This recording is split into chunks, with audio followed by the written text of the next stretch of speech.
Science IQ।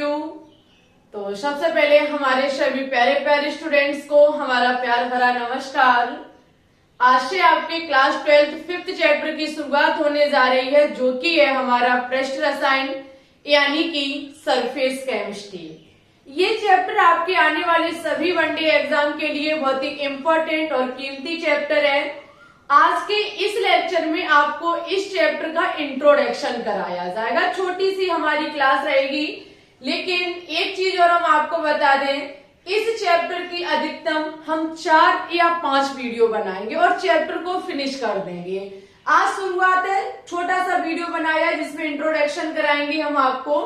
Next इससे long, और फिर आपको हो सकता है कि 2-4 लेक्चर में पूरा चैप्टर फिनिश करा दिया जाए। ठीक है, तो सबसे पहले क्या काम करिए, एक बार क्लास को धुआंधार तरीके से शेयर कर दीजिए। एक बात और कहना चाहते हैं, आपको लेक्चर डेली नहीं मिल पा रहे हैं, इसका सबसे बड़ा रीजन है ये गर्मी। ये गर्मी का मौसम जीने नहीं दे रहा है। सच बात तो ये है कि वीडियो बनाने नहीं दे रहा है, बहुत ज्यादा गर्मी पड़ रही है। लेकिन जहां हमारा टारगेट CP नेट का एग्जाम है, वहां तक हम खत्म करा देंगे आपकी थ्योरी। ओके, और शेष स्टूडेंट जो BSc नर्सिंग की प्रिपरेशन कर रहे हैं या फिर एम्स की प्रिपरेशन कर रहे हैं, उनका तो एग्जाम लगा है 3 जून और 14 जून को। ठीक है, 4 जून और 14 जून को उनका तो एग्जाम लगा है। तो फिर वो क्या थ्योरी पढ़ेंगे? थ्योरी पढ़ रहे हैं CP नेट वाले स्टूडेंट्स, या फिर अदर किसी कंपटीशन लेवल की आप तैयारी कर रहे हैं। तो इसके चलते हम तब तक तो आपकी फिनिश करा देंगे। और इन विद्यार्थियों के लिए हम डेली 10 बजे लाइव स्ट्रीम चलाते हैं, जहां पर चैप्टर वाइज क्वेश्चंस कराए जा रहे हैं। महासंग्रामक क्लास चलाई जा रही है। जो विद्यार्थी नहीं जुड़ पा रहे हैं या नहीं पढ़ पा रहे हैं, तो प्लीज अपना समय दीजिए 10 बजे, अगर आप केमिस्ट्री में एकदम बेस्ट स्कोर करना चाहते हैं तो। ठीक है, चलिए भाई क्लास की शुरुआत करेंगे। सभी स्टूडेंट्स हेडिंग लगा लेंगे पृष्ठ रसायन यानी कि सरफेस केमिस्ट्री। ठीक है, सबसे पहले हमें पता होना चाहिए कि इस चैप्टर का मतलब क्या है। हमें एक चीज समझ में आ रही है कि ये एक रसायन विज्ञान की वही शाखा है। हमें इस चैप्टर के अंतर्गत वो पढ़ना है जहां पर हर चीज सरफेस के बारे में होगी, क्योंकि सरफेस केमिस्ट्री ही है हमारी। पृष्ठ की रसायन का इसमें अध्ययन किया जाएगा। साथ ही साथ अगर हम बात करें इसके अंदर के पार्ट का, यानी कि सरफेस का हम अध्ययन करेंगे, कि अंदर के पार्ट का अध्ययन नहीं करेंगे, तो नहीं करेंगे। हम थोड़ी सी जानकारी आपको दे देंगे, लेकिन आपका क्लास 12th में अंदरूनी जो चीज होती है उसके बारे में कोई डिटेल नहीं दी गई है। ठीक है, तो सबसे पहले रसायन विज्ञान की वह शाखा जिसके अंतर्गत हम पृष्ठ में होने वाली घटनाओं या पृष्ठ पर होने वाले प्रक्रमों का अध्ययन करते हैं, उसे ही पृष्ठ रसायन कहा जाता है। ठीक है, देखिए यहाँ पे होता क्या है, पहले हम यहाँ हेडिंग लगा देते हैं पृष्ठ रसायन, क्योंकि खाली खाली बोर्ड शोभा नहीं देता है। पृष्ठ रसायन,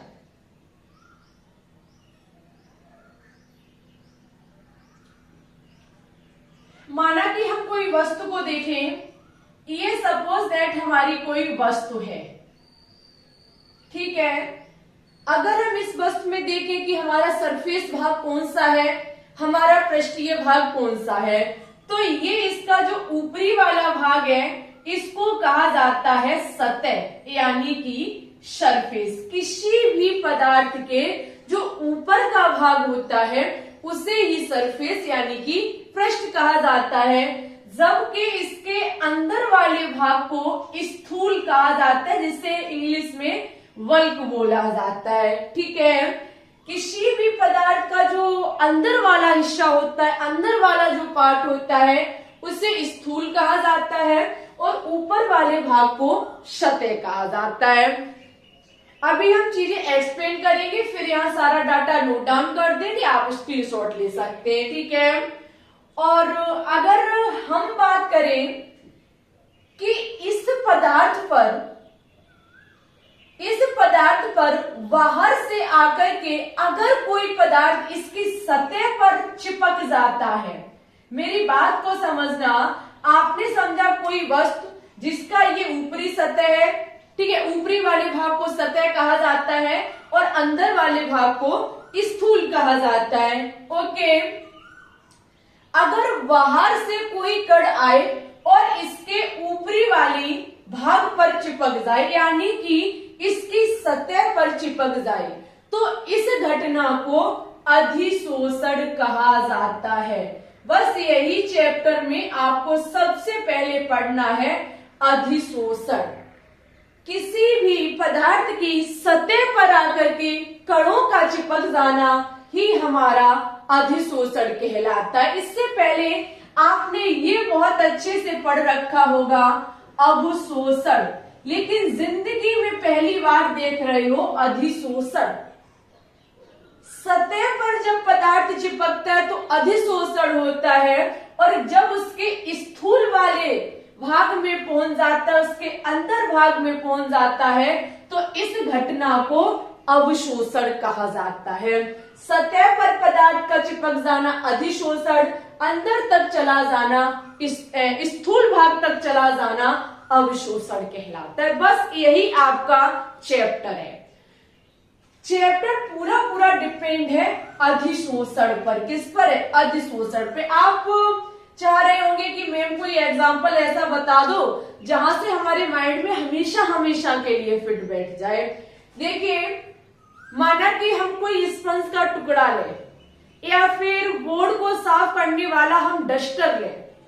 जब हम बोर्ड को साफ करने के लिए यहाँ डस्टर का यूज करेंगे, जब हम डस्टर के थ्रू इस बोर्ड को साफ करेंगे, तो इस मार्कर के पार्टिकल जो है, ये मार्कर के जो कण है, वो आपके जो डस्टर है उसके ऊपरी सतह पर चिपक जाएगा। जरा बताइएगा, क्या वो पार्टिकल स्पंज को भेद करके अंदर चले जाएंगे? क्या उस डस्टर को भेद करके उसके अंदर भाग तक पहुंच जाएंगे? बिल्कुल भी नहीं पहुंचेंगे। यानी कि जब हम किसी डस्टर से या स्पंज के टुकड़े से हम इस बोर्ड को साफ करें, एक ब्लैक बोर्ड को साफ करें, एक व्हाइट बोर्ड को साफ करें या धूल को साफ करें, तो वो कण उसके ऊपरी सतह पर चिपक जाते हैं। जब उसकी सतह पर, उसके ऊपरी भाग पर चिपक जाते हैं, तो इस घटना को अधिशोषण कहा जाता है। ठीक है, अब उन्हीं पार्टिकल का कैसे अंदर तक पहुंच जाना। जैसे अगर स्पंज के टुकड़े में हम क्या काम करें, पानी को डालें, आप समझ सकते हैं वो स्पंज का गद्दा पानी को अंदर तक सोख लेगा। वो स्पंज का गद्दा पानी को अंदर तक सोख लेगा, पानी हमारा अंदर तक चला जाएगा, उसके स्थूल भाग में चला जाएगा, तो ये घटना हमारी अवशोषण कहलाती है।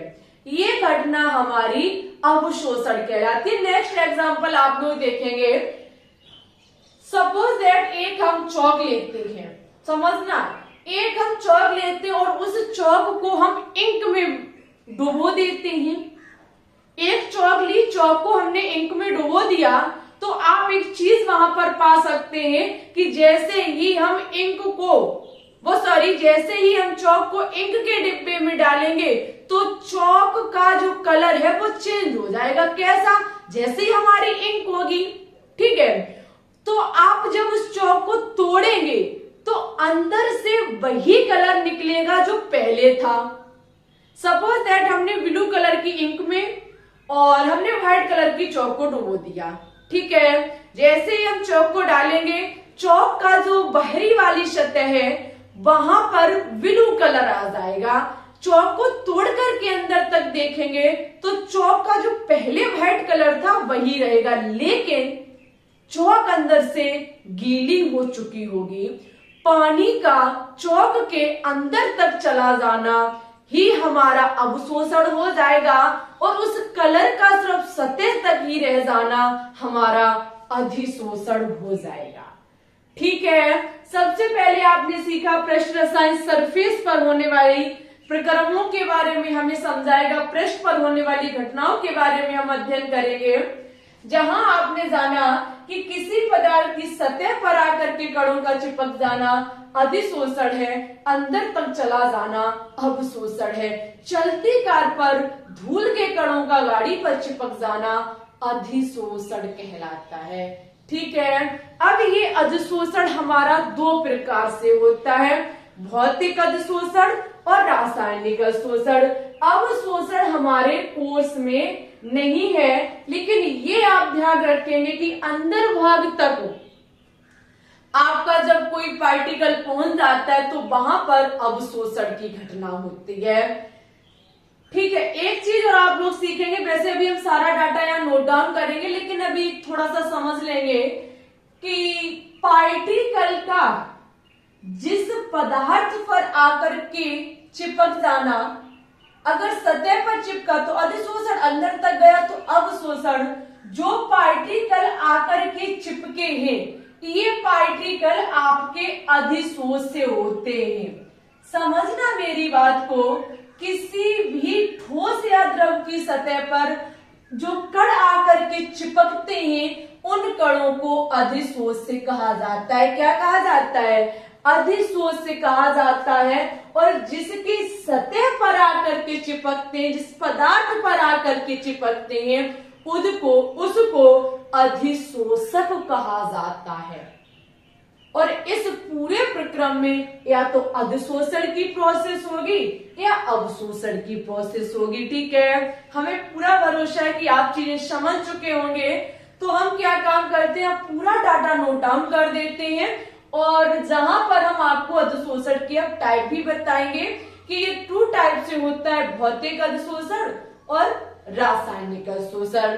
ओके, एक बार हम चेक करते हैं, जो भी चीजें हमने लिखी है सभी विद्यार्थी पहले समझेंगे, बाद में इसकी स्क्रीनशॉट ले लेंगे। ठीक है, देखिए यहाँ लिखा हुआ है अधिशोषण के बारे में, किसी ठोस या द्रव की सतह पर पदार्थ के अणुओं को ग्रहण करने का प्रक्रम अधिशोषण कहलाता है। किसी ठोस या द्रव, माना कि हमारा ये कोई ठोस या द्रव है, ठीक है, या तो ये सॉलिड है या तो हमारा ये लिक्विड है।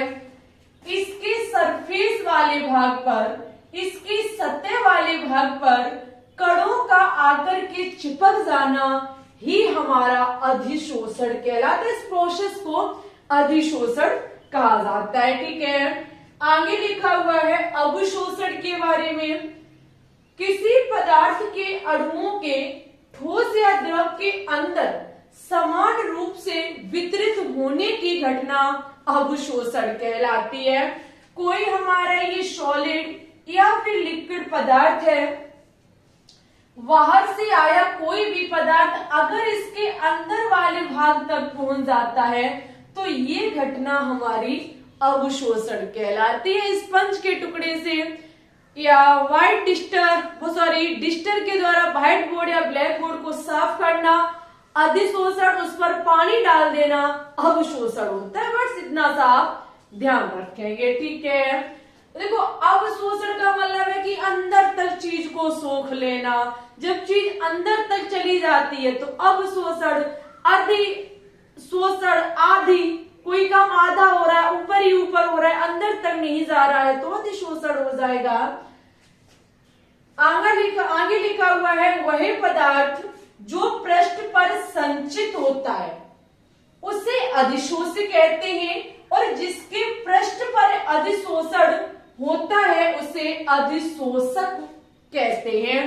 कहने का मतलब है कि जो कण आकर के चिपक रहे हैं ये हमारे अधिशोष से होते हैं, ये हमारे अधिशोष से होते हैं। और जिस सॉलिड या लिक्विड पर, जिस मैटर पर आकर के ये चिपक रहे हैं वो मैटर हमारा अधिशोषक होता है, वो मैटर हमारा अधिशोषक होता है। छोटे मोटे एग्जाम में ये क्वेश्चंस कभी कभी कर लिया जाता है। अधिशोष जो आके चिपक रहा है और अधिशोषक जिस पर चिपक रहा है, बस इतना चीज आप ध्यान रखेंगे।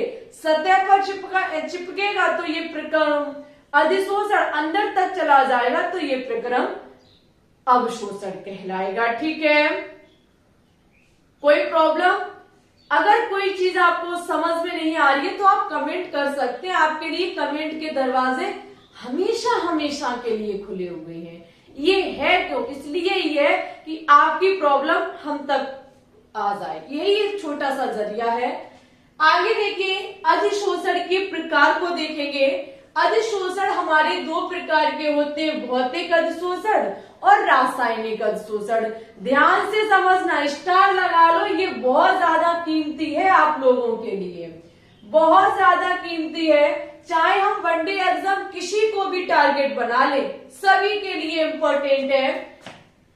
अधिशोषित एवं अधिशोषक के मध्य वान डर वाल्स बल होता है। जो आपका भौतिक अधिशोषण होता है, इसमें जो पदार्थ आ रहा है जिस पर चिपकेगा जाकर के, इन दोनों के बीच एक वान डर वाल्स बल होता है, और वान डर वाल्स बल बहुत ज्यादा वीक यानी कि कमजोर बल होता है। जब हमारा अधिशोष आ रहा है, अधिशोषक पर जाकर के चिपकेगा, सतह पर चिपकेगा, घटना अधिशोषण की होगी। लेकिन इनके बीच एक कमजोर बल अगर है तो वो हमारा भौतिक अधिशोषण कहलाता है। ठीक है। अधिशोषित तथा अधिशोषक के मध्य रासायनिक बंध होता है। यहाँ पर अधिशोषित और अधिशोषक के मध्य रासायनिक बंध होता है। यहाँ पे माना कि हमारी कोई एल्यूमिनियम की चादर है, इस पर आकर के अगर ऑक्सीजन इसकी सतह पर चिपक जाए, अगर एल्यूमिनियम की चादर या लोहे की कोई भी चादर ऑक्सीजन के संपर्क में आ जाती है तो यहाँ रासायनिक बंध बन जाता है। आपको पता है कि ये एल्यूमिनियम ऑक्सीजन से क्रिया करेगी, एल्यूमिनियम ऑक्साइड बना लेगी। तो यहाँ पर अब ये केमिकल बॉन्ड बन चुका है। अब इसे तोड़ना भी अगर हम चाहेंगे तो ये हमारे लिए नामुमकिन सा हो जाएगा। यहाँ केमिकल बॉन्ड होता है, मजबूत रासायनिक बंध होता है, और भौतिक अधिशोषण में कौन सा बंध होता है? ध्यान से सुन लीजिए, वान डर वाल्स बल होता है। ठीक है।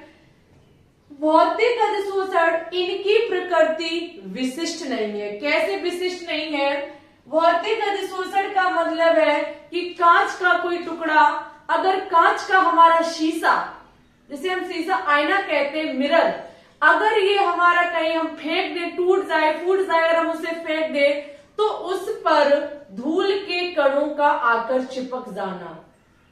धूल के कण अगर उस टूटे फूटे शीशे पर पड़ेंगे तो क्या हम उसकी मिट्टी को हटा नहीं देंगे? क्या हम उसके धूल के कणों को हटा नहीं पाएंगे? बिल्कुल हटा लेंगे।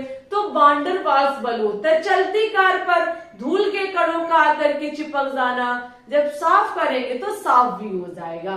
ठीक है। तो ये घटना हमारी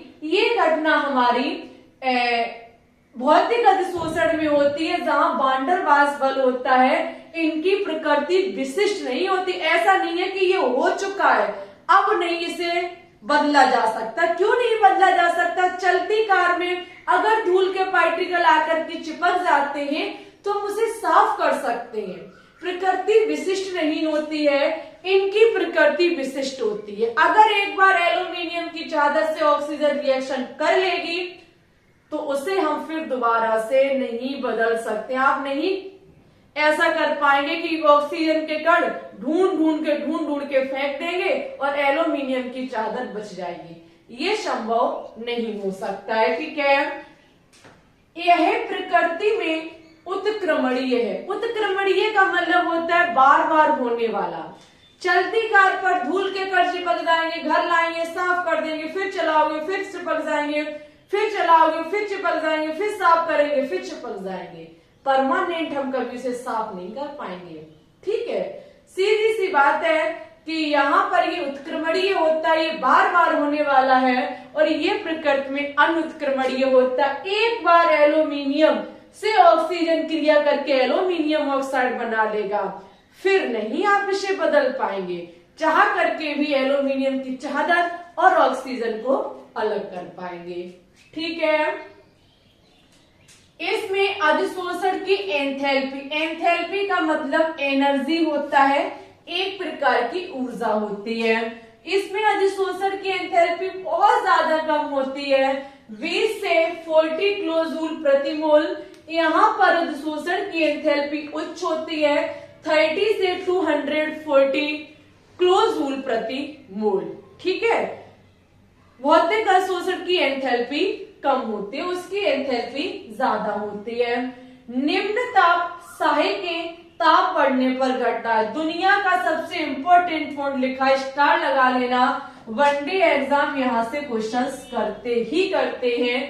निम्न ताप साहे के ताप बढ़ने पर घटता है। जितना कम ताप होगा भौतिक अधिशोषण उतना ही ज्यादा होगा। अगर टेम्परेचर बढ़ेगा, तापमान बढ़ेगा, भौतिक अधिशोषण घट जाएगा। क्यों? सपोज दैट हमारा भौतिक अधिशोषण में अगर कोई गैस आकर के चिपक रही है, समझो अगर कोई गैस के पार्टिकल आकर के चिपक रही है और टेम्परेचर अगर हाई होगा तो वो गैस के पार्टिकल उड़ जाएंगे, चिपकेंगे नहीं। सीधी सी बात है कि यहाँ पर जितना कम तापमान होगा, जितना कम टेम्परेचर होगा, भौतिक अधिशोषण उतना ही अच्छे से और ज्यादा देखने को मिलेगा।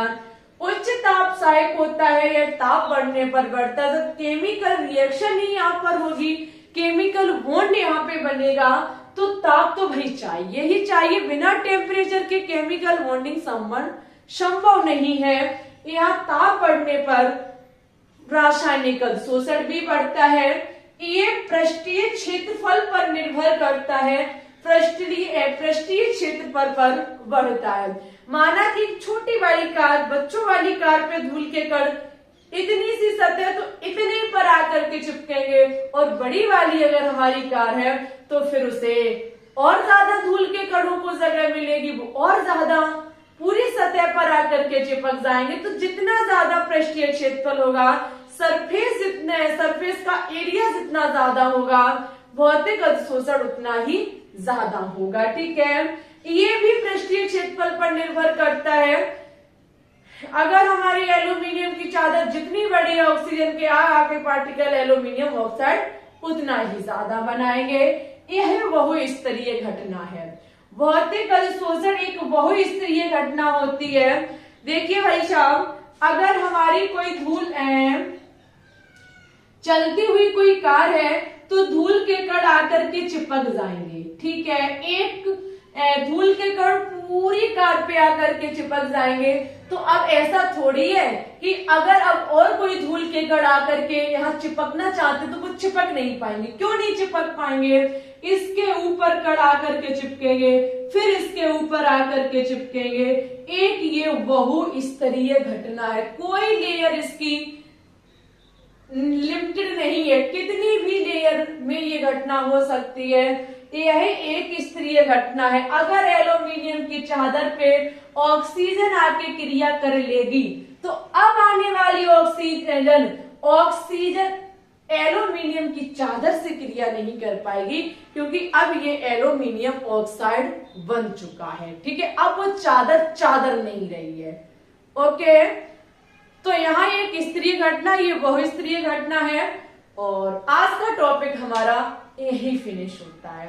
एक छोटा सा टॉपिक जिसमें हमने आपको इस चैप्टर का इंट्रोडक्शन कराया, ये वो चैप्टर है जहां पर प्रश्न पर घटनाएं होती हैं। नेक्स्ट लेक्चर में कुछ मेथड के थ्रू हम आपको अधिशोषण की क्रिया विधि समझाएंगे, ग्राफ बनाना सिखाएंगे, और फिर सीधे उत्प्रेरक एंजाइम की तरफ और कोलाइड को करा के चैप्टर फिनिश करा देंगे। इतना सही हमारा चैप्टर थ्योरी पे बेस्ड चैप्टर है। ज्यादा समय नहीं लगेगा, हम चीजें नोट डाउन कर करके पढ़ाएंगे। ठीक है, समय भी हमारे पास ज्यादा नहीं है। और आज तो नहीं, कल 10 बजे हम 2 चैप्टर ऑर्गेनिक केमिस्ट्री के लेकर के आ रहे हैं, जहां पर आपके मॉक टेस्ट 2 चैप्टर से क्वेश्चंस कराए जाएंगे। Alcohol, phenol, ether, aldehyde, ketone और कार्बोजेनिक अणु से धुआंधार क्लास होगी। सभी विद्यार्थी क्वेश्चंस को अच्छे से कंप्लीट करके आए, देख करके, पढ़ करके, समझ करके आए। ठीक है, तैयार रहिएगा कल सुबह 10 बजे की लाइव स्ट्रीम के लिए।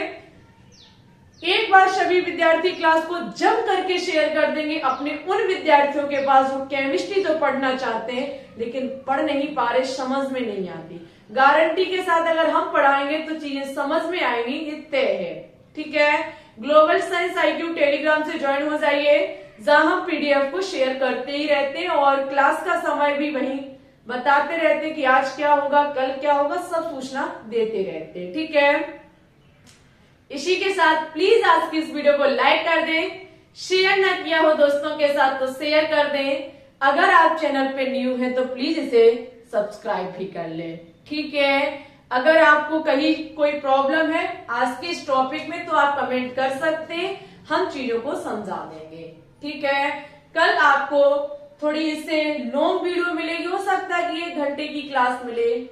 ठीक है, तो फिर चलते हैं, आज के लिए रिश्ता रखते हैं, अपना ख्याल रखेंगे, अच्छे से पढ़ेंगे, आगे बढ़ेंगे, ऊंचाइयों को छुएंगे। सभी विद्यार्थियों को मेरी तरफ से ऑल द बेस्ट।